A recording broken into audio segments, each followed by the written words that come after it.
So let's talk about the importance of vitamin E in muscle function, especially when you exercise.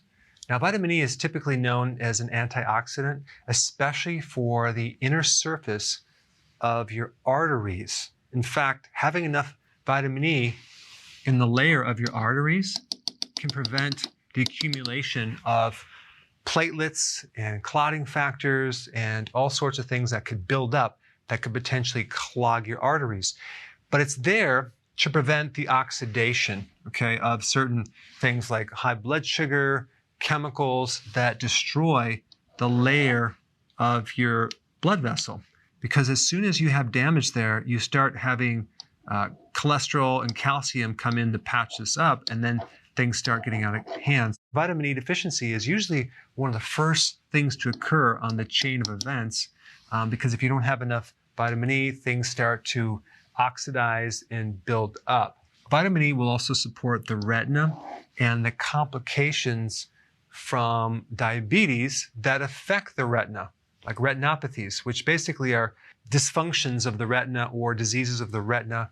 When you get diabetes, you have a high amount of sugar flowing through the bloodstream. The vitamin E will also help peripheral nerves and supporting them and preventing the damage that can occur from other things. One of the most important things that vitamin E can do is support the skeletal muscle membranes, Now think about this. When you exercise, you're actually adding stress to the body. You're tearing down muscle tissue and other tissue, connective tissue, and then your body repairs. So you tear and repair.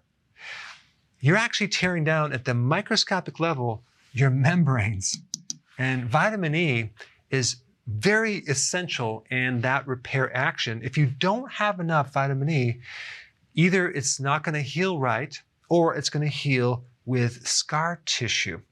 So we're going to get a slow recovery. If we're deficient in vitamin E, we get muscle weakness. We get muscle myopathies, which is a dysfunction of muscle. And that could be a lot of different things. If you're taking all the electrolytes for cramping in your legs or anywhere in your body, it's not working, take vitamin E. And I'm not talking about taking a synthetic version of vitamin E. I'm talking about a natural complex of vitamin E, not just the tocopherols, which there are 7 of them, like alpha would be one of them, but also the tocotrienols. All those together would form the vitamin E complex. That makes vitamin E very functional. If you take just one synthetic fractionated part of the vitamin E complex, you may not see the benefit. Reducing cramps can be improved with vitamin E. Also, if you have muscle stiffness and muscle spasm. One side note in absorption of vitamin E is you need a good liver and you need a good gallbladder. If you don't have a gallbladder, or you have a dysfunctional gallbladder, or you have a fatty liver, you could be deficient in bile.